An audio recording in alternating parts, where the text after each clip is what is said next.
सबसे पहले मैं अपने शिव गुरु और माता पार्वती के चरणों में प्रणाम करती हूँ। गुरु भाई गुरु बहनों के चरणों में प्रणाम करती हूँ।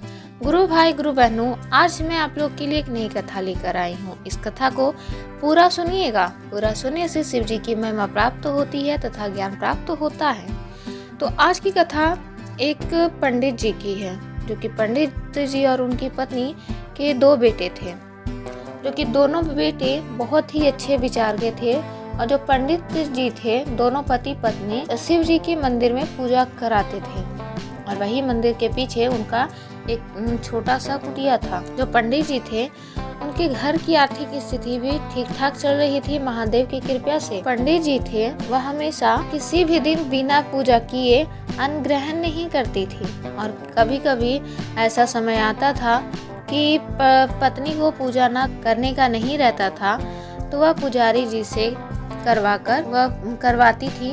और साथ में पंडित जी तो करते ही थे कि अपने तरफ से भी पूजा करवाती थी। ऐसा ही दिन बीतता गया। पंडित जी के दोनों बेटे बड़े होते गए, और जब वो दोनों बेटे जवान हो गए तो पंडित जी ने अपने दोनों को बेटों का विवाह करा दिया।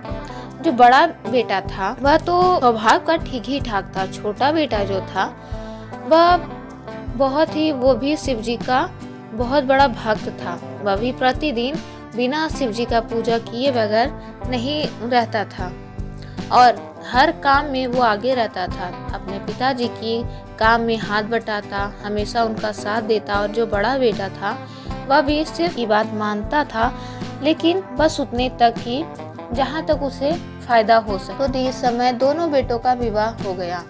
बड़े बेटे का विवाह, जो पंडित जी की बड़ी बहू थी, सुंदर थी और बहुत ही अमीर घराने की थी। और जो छोटा बेटा का शादी हुआ, और तो उसकी पत्नी जो थी, वह गरीब घर की और नाटी थी। छोटा बेटा भी नाटा ही था, इसीलिए उसके साइज में लड़की भी मिल गई। भगवान की जोड़ी तो यही था कि महादेव की कृपा से उन दोनों के तो पंडित जी के छोटे बेटे का जोड़ी महादेव ने लगा दी। और वो जो छोटी बहू थी पंडित जी की, वह भी शिव जी की बहुत बड़ी भक्त थी। शिव जी का पूजा किया करती थी और काम करने में इतनी माहिर थी कि वह फटाफट काम करती, कोई चीज में देरी नहीं। तो कोई ऐसा काम नहीं था कि वह नहीं करती थी, हर काम में तैयार रहती थी। लेकिन ऐसे ही समय बीतता गया। लेकिन जब तक पंडित जी और उनकी पत्नी थी, तब तक तो सब कुछ सही चल रहा था। और इधर जैसे बड़ी बहू अमीर घराने की थी, तो छोटी बहू पे ताना देती, हमेशा उससे काम करवाती और खुद आराम करती। इधर पंडित जी उम्र हो जाने के साथ और उनकी पत्नी उम्र हो जाने के बाद उनका दोनों की मृत्यु हो गई। मृत्यु हो जाने के बाद जब तक पंडित जी थे, तब तक तो घर में किसी चीज की कमी नहीं थी। महादेव की कृपा बरस रही थी। और जैसे ही पंडित जी और उनकी पत्नी का देहांत हुआ, वैसे ही बड़े बेटे और बड़ी बहू जो थी, वह अपने छोटे भाई और उसकी पत्नी पर ध्यान देना कम कर दिए। दोनों हमेशा पति छोटे भाई और उनके पत्नी को परेशान करते थे। कहते थे, क्योंकि बड़े भाई का जो हुआ बच्चा, 2 बेटी हो गई थी, इसलिए बड़ा बेटा सोचता था कि छोटे भाई को तो 2 बेटी हो गई है, तो अब इसके साथ में रहेंगे तो सारा धन ही इसकी बेटियों की शादी में लग जाएगी, तो हमारा क्या होगा आगे का भविष्य। वह हमेशा धन धन करते रहता था। उसे से दोनों पति पत्नी को धन का लोभ था। और जो छोटा भाई था, वो हमेशा पूजा पाठ में मगन रहता। दोनों पति पत्नी काम में ही व्यस्त रहती थी। जो बड़ा भाई और उसकी भाभी कहती, और दोनों चुपचाप सहन करके कर लेते। और इसी तरह समय बीतता गया। लेकिन जो पंडित जी की बड़ी बहू थी, वह हमेशा से सताते रहती थी छोटी गुतनी को। तो इसी तरह से और तभी बहुत सताती थी। दोनों पंडित जी के छोटे बेटे और छोटी बहू परेशान होकर एक दिन महादेव से कहने लगी, महादेव, आज तक हम दोनों आपका पूजा करते आए हैं, कभी आपसे कुछ नहीं मांगा, फिर हम लोगों के साथ इतना होने के बावजूद भी इतना दुख क्यों होता है मेरे साथ? मैंने इन दोनों का क्या बिगाड़ा है जो ये लोग मेरे साथ ऐसा करते हैं? अब आप ही कुछ करिए महादेव, अब हम दोनों से सहन नहीं होता है, इन्हें सही रास्ता दिखाइए। और इधर जो पंडित जी का बड़ा बेटा और बहू था, शादी के तो बहुत दिन हो गए थे, हमेशा उन्हें धन का ही लोभ था कि आगे उनका भविष्य कैसे चलेगा। लेकिन कहते ना, जिसके पास धन होता है उसके पास जन नहीं होता, जिसके पास जन होता है उसके पास। तो बड़े बेटे के पास भी यही हुआ, वो धन धन करता था तो उसे भगवान उसकी गोद, उसे संतान नहीं दिए थे। और इस चीज़ से उसे सब गांव वाले ताना मारते कि इतना धन धन के पीछे भागता है, लेकिन किस लिए धन के पीछे भागता है, इसे तो कोई संतान भी नहीं है किसके धन को कोई भोग सके। और छोटा वाला भी है तो अगर नहीं भी तो कम से कम भगवान उसे बेटी ही दिए, तो ये तो है कि उसके घर में किलकारियों की गूंज होती है, और इसके घर में तो वो भी नहीं है। यह सबसे तंग आकर वह सोचता था कि हम दोनों ने ऐसा क्या किया जो भगवान के घर में देर है अंधेर नहीं। तो इधर महादेव भी कहते हैं कि जिसके कुछ कर्म भी अपना कराता है कुछ, तो वही पंडित जी के बड़े बेटे के साथ भी हुआ।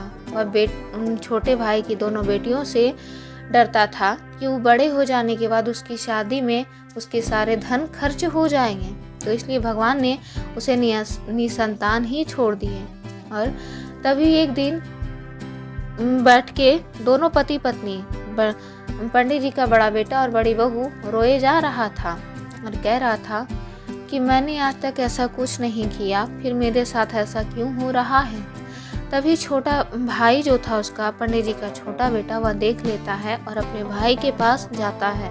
वह बहुत ही भोला था, वह उसे अपने भाई और भाभी पे तरस आ जाता है और जाकर पूछता है कि आप दोनों क्यों रो रहे हैं, आप लोगों को क्या किसी चीज़ की कष्ट है, आप हमें बता सकते हैं। तभी यह सुनकर बड़ा भाई जो था अपने भाई के गले लगकर रोने लगा और कहता है कि भाई, तुम दोनों के साथ में हम दोनों इतना गलत किया, आज वही गलती का आज सज़ा मिल रहा है कि आज भगवान ने हमें निसंतान रखा है।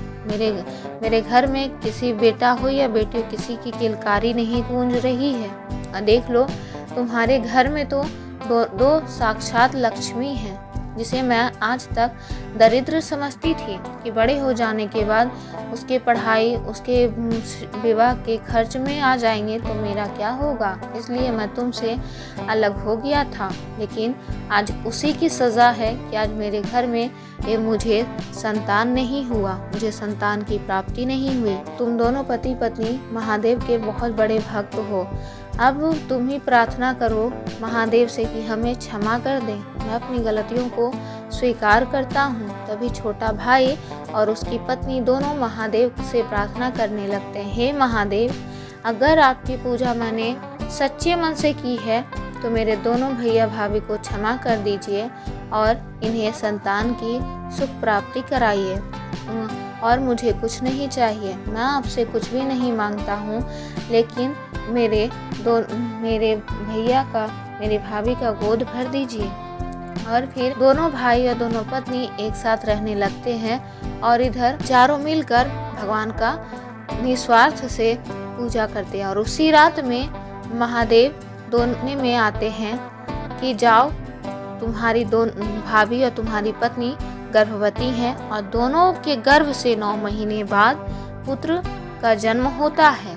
तो कि भगवान नहीं देते हैं तो नहीं देते हैं, और देते हैं तो इतना देते हैं कि आपसे हक से ज़्यादा देते हैं। तो गुरु भाई गुरु बहनों, अगर मेरी वीडियो अच्छी लगी हो तो मेरी वीडियो को लाइक करें, शेयर करें, और अगर मेरे चैनल पर नए हैं तो मेरे चैनल को जल्दी से सब्सक्राइब कर लें। हर हर महादेव, घर घर महादेव।